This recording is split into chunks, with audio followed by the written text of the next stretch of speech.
조합제TV 시청자 여러분 안녕하십니까. 2022년 3월 20일 오후 4시입니다. 오늘 오전 11시에 있었던 윤석열 대통령 당선인의 국방부 청사로 대통령 집무실을 이전한다는 발표를 보고 제가 글을 하나 썼습니다. 제목을 윤석열 당선인에게 띄우는 공개장이라고 붙였습니다. 읽어드리겠습니다.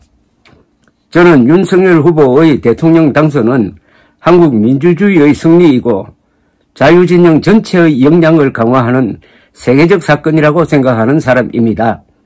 그런 윤석열 당선인이 군사작전하듯이 국방부 청사를 접수, 대통령 집무실로 개조하겠다는 발표를 하는 것을 보면서 몇 가지 질문 겸 지적을 할까 합니다.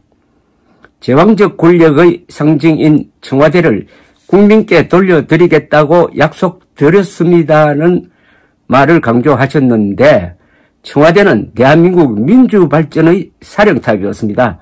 부분적으로 제왕적 요소는 없지 않았지만 지난 70여 년 한국 현대사 중심부를 이렇게 총체적으로 부정하는 것은 사실에도 맞지 않고 일종의 선동입니다. 제왕적 권력의 상징은 주석궁이지 청와대가 아닙니다. 국민들이 청와대를 돌려달라고 시위를 한 적이 있습니까? 분단 현실에 비추어 청와대의 특수한 처지를 양해하고 참아왔지 않습니까? 그렇다면 무리하게 추진한 대통령 집무실 이전의 전제는 무너지는 것입니다. 광화문과 용산의 차이는 서울과 시골의 차이 이상입니다. 광화문은 조선조와 대한민국의 민족사적 정통성이 뿌리내린 곳이고 한반도 전체의 중심입니다. 조선조의 정궁, 경복궁, 사직단, 대한제국의 황궁, 덕수궁, 청와대, 서울시청, 대한민국 역사박물관, 세종문화회관, 한국립현대미술관이 모여있는 이곳은 한반도의 중심축으로서 대한민국 주도의 민족 통일에 대한 당위성을 부여하는 일종의 성지입니다. 대통령 집무실이 이곳을 떠나면 역사성을 잃게 됩니다.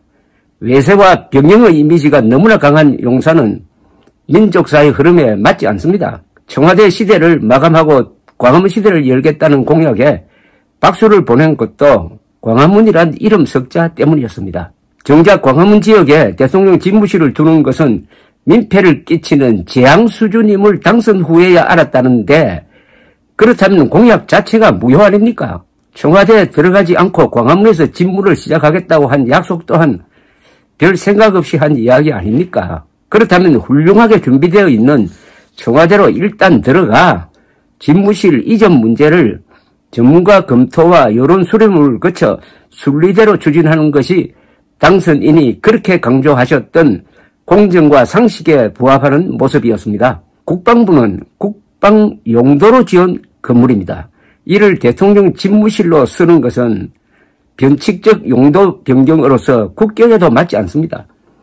대통령 집무실 건물은 백악관, 엘리제궁, 크렘린궁처럼 그 나라의 이미지를 만드는 얼굴입니다. 처음부터 그런 용도로 아름답게 지어야 하는 건물이지 전시도 아닌데 우격다짐으로 밀어붙일 성격이 아닙니다. 시간에 쫓기며 한 추진 과정에서 군인들, 건축가, 교양인, 역사학자들의 의견이 반영된 흔적이 없습니다. 대통령 집무실 청사는 대한민국과 함께 운명을 같이 해야 할 역사적 건물인데 어떻게 임시정부 청사 마련하듯 합니까? 윤석열 당선인에게 묻습니다. 국방부를 밀어낸 대통령 집무실 건물이 임시적인 것입니까? 영구적인 것입니까? 임시적인 것이 아니라면은 세계 어느 나라의 대통령궁이 남의 건물을 인수해서 쓰는 게 있는지 조사해 보시기 바랍니다. 국방부 건물은 세계적 문명국가 대한민국을 부끄럽게 만드는 멋대가리 없는 대통령궁이 될 것입니다. 대한민국과 국력에서 비교도 되지 않던 시절에 지은 경복궁, 창덕궁, 종묘보다 국방부 청사가 더 가치 있는 건물로 인정받을까요? 무슨 이유를 대든 이렇게 무리를 한 이유는 윤 당선인이 후보 시절에 별 생각 없이 한 말을 물리면은 체면에 손상이 된다고 밀어붙인 것 아닙니까? 이런 태도가 진짜 제왕적 권력의 형태라고 생각해 본 적이 없습니까? 국군 통수권자가 되실 분이 국군 장교단을 이렇게 무시해도 됩니까? 한 달 안으로 짐 싸서 나가라는 식인데 입이 있어도 역시 군대 안 갔다 온 대통령답다는 말은 못하게 되어 있는 그들로부터 가슴 속 존경을 받기는 어려울 것입니다. 9.11 테러 때 펜타곤 안에 백악관이 있었다면 어떻게 되었을지 생각해 본 적이 있습니까?